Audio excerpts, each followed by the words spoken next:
El Señor esté con ustedes. Y con tu espíritu. Lectura del Santo Evangelio según San Mateo. Gloria a ti, Señor. Al enterarse Jesús de que Juan había sido arrestado, se retiró a Galilea y dejando el pueblo de Nazaret, se fue a vivir a Cafarnaúm junto al lago, en territorio de Zabulón y Neftalí, para que así se cumpliera lo que había anunciado el profeta Isaías. Tierra de Zabulón y Neftalí, camino del mar, al otro lado del Jordán, Galilea de los paganos. El pueblo que yacía en tinieblas vio una gran luz. Sobre los que vivían en tierra de sombras, una luz resplandeció. Desde entonces comenzó Jesús a predicar diciendo: conviértanse, porque ya está cerca el reino de los cielos. Y andaba por toda Galilea enseñando en las sinagogas y proclamando la buena nueva del reino de Dios y curando a la gente de toda enfermedad y dolencia. Su fama se extendió por toda Siria y le llevaban a todos los aquejados por diversas enfermedades y dolencias, a los poseídos, epilépticos y paralíticos, y él los curaba. Los seguían grandes muchedumbres, venidas de Galilea, Decápolis, Jerusalén, Judea y Transjordania. Palabra del Señor. Gloria a ti, Señor Jesús. Si gustan sentarse un momentito, por favor.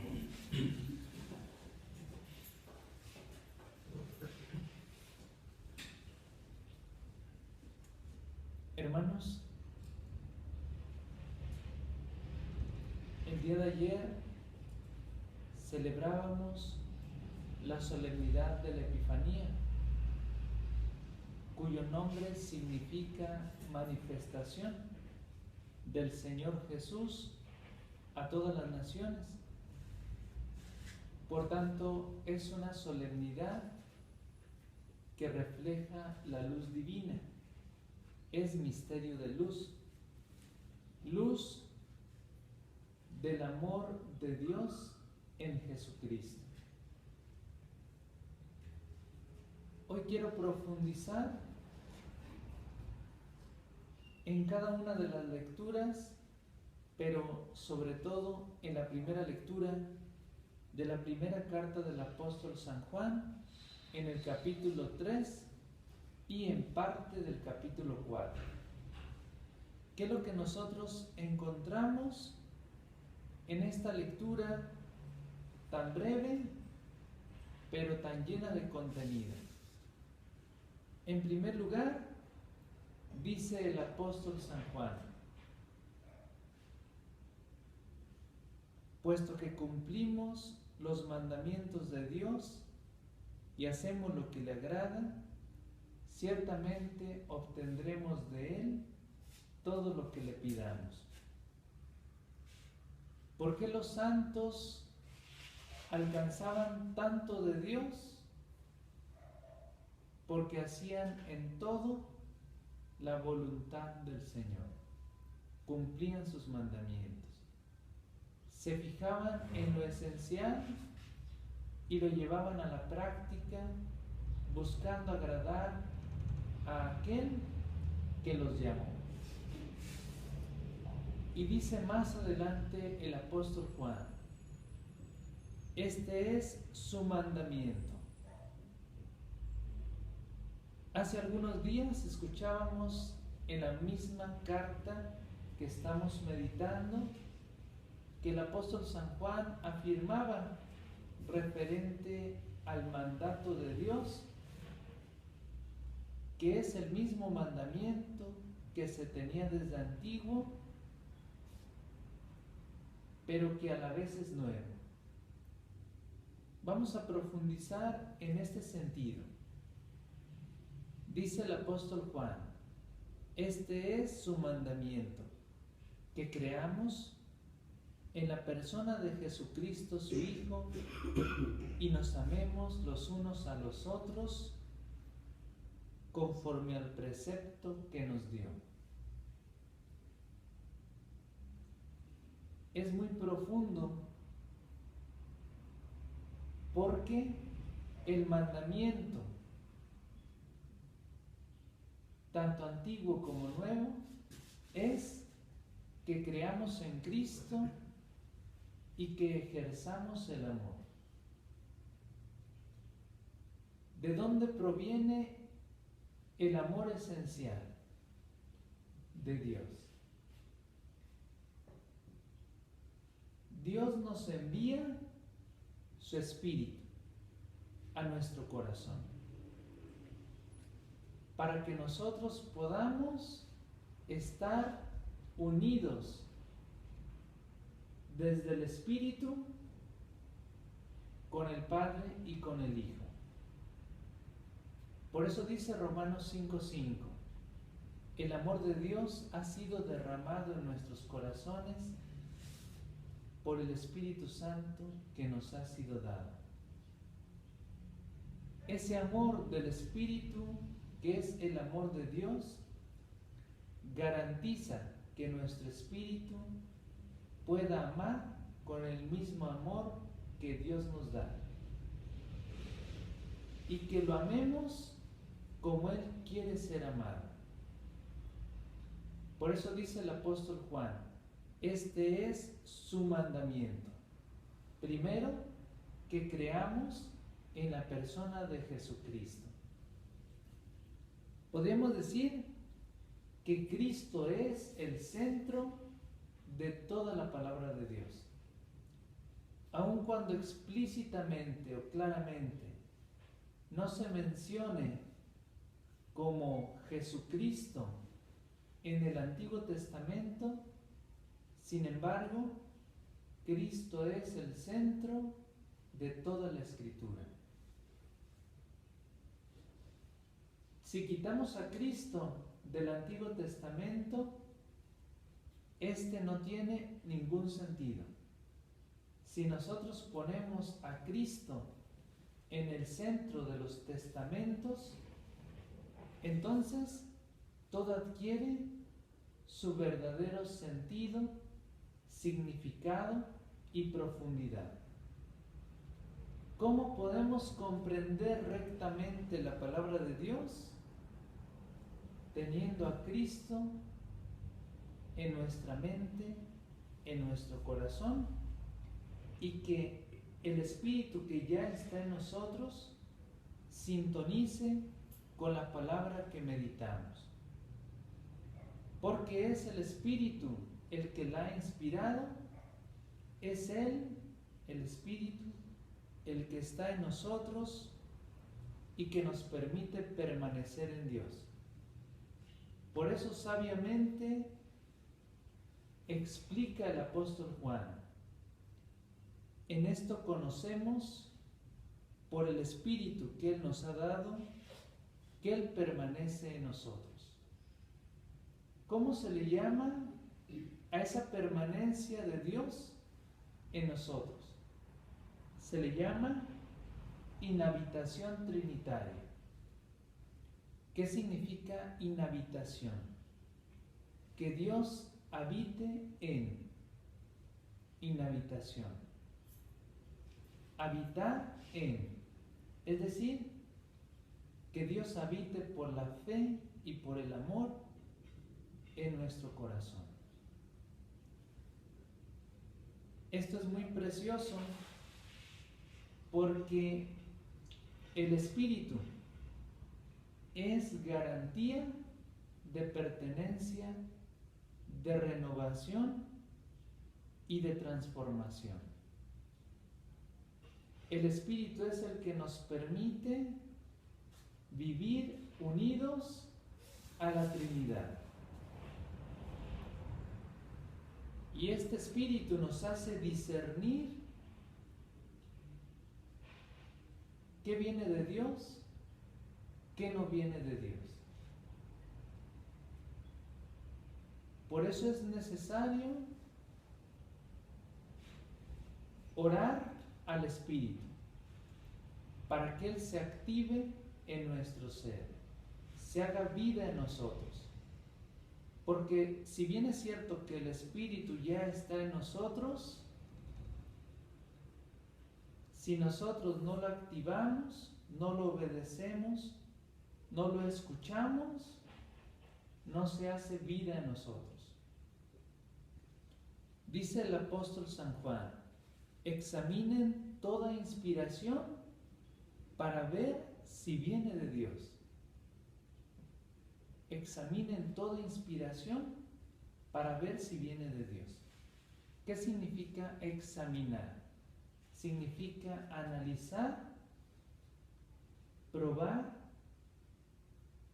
escrutar, profundizar, para ver si esa inspiración viene de Dios. ¿Cómo se le llama a ese examen que nosotros hacemos para ver si la inspiración viene de Dios? Se llama discernimiento. Por tanto, un criterio de discernimiento, ¿cuál va a ser? La presencia del Espíritu de Dios la pueden conocer en esto, dice el apóstol Juan. Todo aquel que reconoce a Jesucristo, palabra de Dios hecha hombre, es de Dios. Todo el que escucha con agrado las palabras de Dios es de Dios. Todo el que se deja guiar por el Espíritu a través del amor es de Dios. Todo lo contrario, ¿de quién proviene? Del maligno. Por eso hay que estar siempre despiertos, vigilantes y examinando, preguntando continuamente a Dios si vamos por el buen camino, porque de esa manera recibiremos la luz de Dios que nos guiará con seguridad por sus sendas. El Espíritu, por su inspiración sagrada, nos ilumina para discernir siempre la verdad. ¿Qué significa discernir? Significa distinguir, saber distinguir. Ya explicábamos en cierta ocasión qué significa discernir. No es solamente distinguir entre el bien y el mal, sino entre el bien y lo más perfecto, entre lo más perfecto y lo más eminente, entre lo más eminente y lo más sobrenatural, para que nuestro espíritu se vaya adecuando de una manera más plena a la voluntad del Señor. ¿Qué fue lo que hizo María cuando todo lo observaba, lo meditaba y lo guardaba? Con discreción, con silencio, todo lo examinaba para quedarse con lo bueno. Todo lo miraba, todo lo contemplaba, no a la luz de sus ojos, sino a la luz de la palabra, a la luz de Dios. ¿Qué es lo que nace de un buen discernimiento y de una unión profunda con el Espíritu? Darte cuenta de que aquel que habita en ti es más poderoso de aquel o que aquel que está en el mundo. Por eso dice el apóstol San Juan: más grande es el que está en ustedes que el que está en el mundo. Dicho de otra manera, como lo expresa San Pablo: si Dios está con nosotros, ¿quién estará en contra nuestra? Nos fijamos cómo la misma palabra consecuentemente nos va conduciendo a descubrir los tesoros y las riquezas que aquí se esconden. Fijémonos en el Salmo 2 que acabamos de escuchar. Al final dice una pequeña estrofa: adoren al Señor con reverencia, sírvanlo con temor. ¿Qué fue lo que hicieron aquellos magos de Oriente ante el pequeño niño? La inmensidad en la pequeñez. Siendo tan ricos, cultos, sabios, inteligentes, teniéndolo todo, se postran con humildad para adorar a su Señor. Ellos que seguramente iban vestidos lujosamente, se encuentran ante un niño que estaba simplemente envuelto en pañales, pobremente, y en un establo de Belén. Qué contraste, qué diferencia. Sin embargo, ellos, al ver a aquel pequeño niño, se postran, lo adoran, le ofrecen regalos y regresan por otro camino.